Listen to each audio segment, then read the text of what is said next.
Assalamualaikum warahmatullahi wabarakatuh. Sampurasun. Nama saya Upik Laila Hanum dengan nomor induk mahasiswa 185030106, jurusan Pendidikan Bahasa dan Sastra Indonesia, Universitas Pasundan.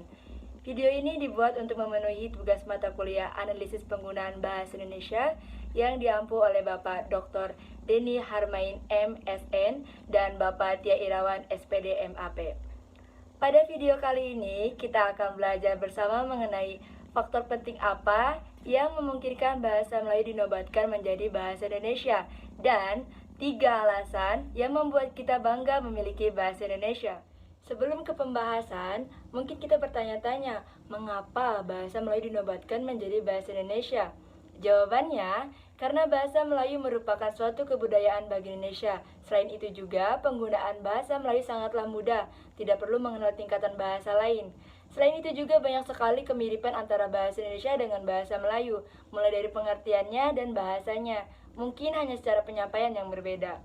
Bahasa Melayu mempunyai peranan yang sangat penting di berbagai bidang atau kegiatan di Indonesia pada masa lalu.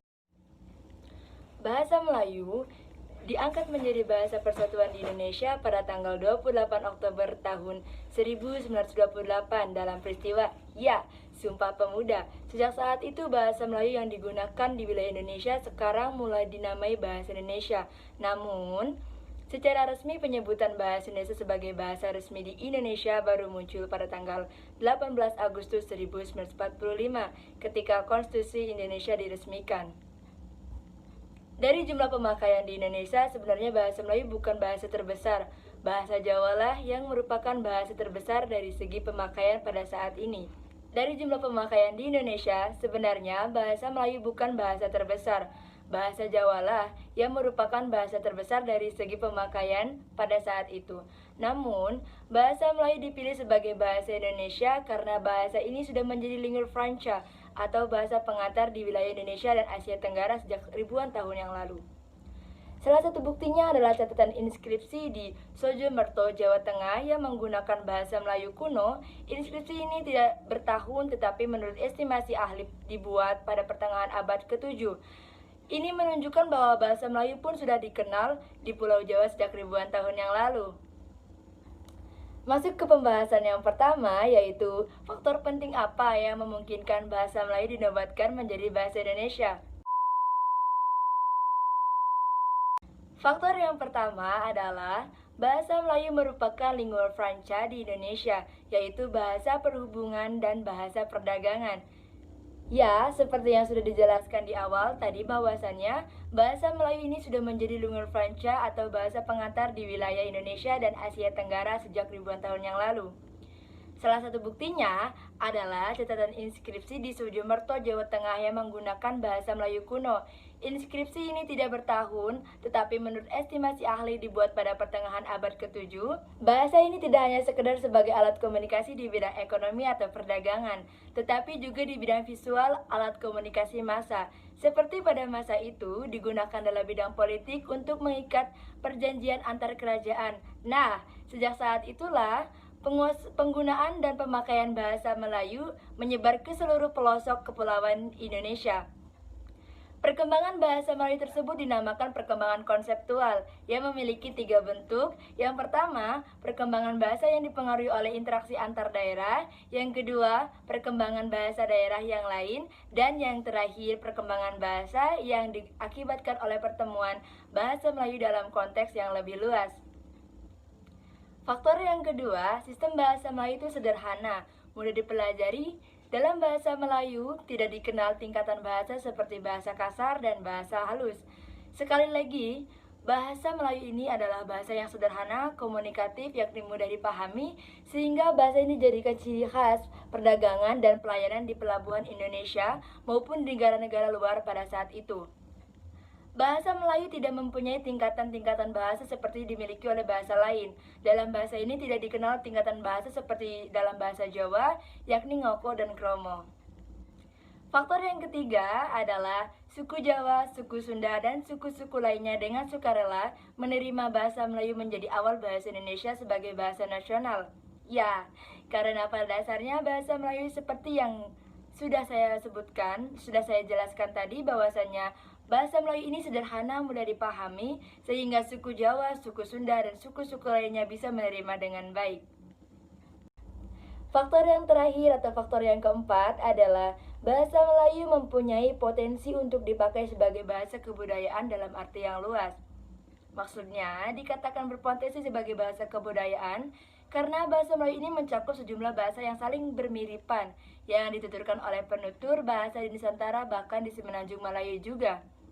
Sehingga dapat dikatakan sebagai bahasa kebudayaan, bahasa Melayu mencakup sejumlah bahasa yang saling bermiripan dituturkan di wilayah Nusantara dan di Semenanjung Melayu. Sebagai bahasa yang luas pemakaiannya, bahasa ini menjadi bahasa resmi di Brunei, Indonesia sebagai bahasa Indonesia, dan Malaysia juga dikenal sebagai bahasa Malaysia, bahasa nasional Singapura, dan menjadi bahasa kerja di Timor Leste sebagai bahasa Indonesia. Lanjut ke materi yang kedua, yakni mengenai 3 alasan yang membuat kita bangga memiliki bahasa Indonesia. Hal yang pertama adalah bahasa Indonesia sebagai bahasa persatuan diraih dengan perjuangan.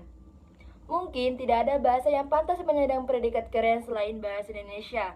Ya, mungkin hanya bahasa Indonesia bahasa yang harus melalui perjuangan berdarah-darah untuk diakui sebagai bahasa nasional, bahasa resmi, sekaligus bahasa persatuan.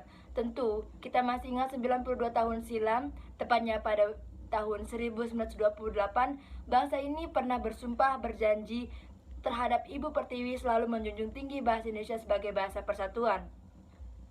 Proses ini tidaklah mudah. Para pemuda Indonesia harus terbelenggu oleh kaum imperialis dan kolonis, mengalami penghinaan dan penindasan.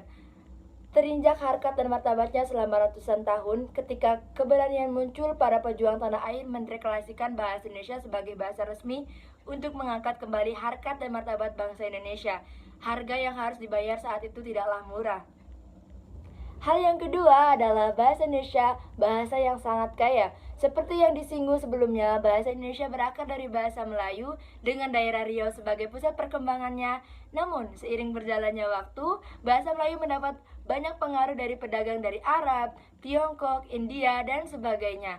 Ini yang pada akhirnya memperkaya kosakata bahasa Melayu yang mempengaruhi banyak kosakata dalam bahasa Indonesia. Tak cuma bahasa asing, ratusan bahasa daerah terdapat di Nusantara yang sedikit banyak mempengaruhi perbendaharaan bahasa Indonesia sendiri. Pengaruh dari bahasa asing dan bahasa daerah menyebabkan perbendaharaan bahasa Indonesia sangat kaya. Karena itu, bila ada yang menyebutkan kekurangan berkosakata untuk mendeskripsikan sesuatu, mungkin ia kurang mengenal bahasanya. Hal yang ketiga adalah bahasa Indonesia juga dipelajari bangsa lain. Siapa yang tahu? Tak hanya di dalam negeri, ternyata bahasa Indonesia juga dipelajari oleh banyak negara di dunia. Menurut Blurio.net, setidaknya ada 4 universitas besar di dunia yang memiliki mata kuliah bahasa Indonesia. Yang pertama yaitu Tokyo University of Foreign Studies yang berada di Jepang. Yang kedua ada University of Southern Queensland, Australia. Yang ketiga ada Taras Shevchenko National University of Kiev, Ukraina, dan Hanguk University of Foreign Students, Korea Selatan. Mahasiswa Australia mengatakan motivasinya ingin lancar berbahasa Indonesia karena tertarik dengan budaya Indonesia, sekaligus ingin memperdalam pengetahuan tentang Indonesia. Bahkan, sebagian lagi menganggap belajar bahasa Indonesia akan memudahkan mereka dalam mencari pekerjaan dan relasi. Tak hanya itu, pemerintah daerah Ho Chi Minh City, Vietnam, bahkan mengumumkan bahasa Indonesia menjadi bahasa kedua di negara itu secara resmi pada Desember 2007. Bahasa Indonesia sejajar dengan bahasa Inggris, Prancis, dan Jepang sebagai bahasa kedua yang diprioritaskan. Irdamis Ahmad, Konsul Jenderal RI di Ho Chi Minh City untuk periode 2007-2008. Ingat, kita beruntung mewarisi bahasa Indonesia yang relatif lengkap dan sempurna sebagai alat komunikasi, maka cintailah bahasa kita, bahasa Indonesia. Dengan menggunakan bahasa Indonesia, kita akan terlihat lebih keren loh. Sekian pemaparan materi dari saya, kurang dan lebihnya mohon maaf. Salam bahasa Indonesia. Wassalamualaikum warahmatullahi wabarakatuh.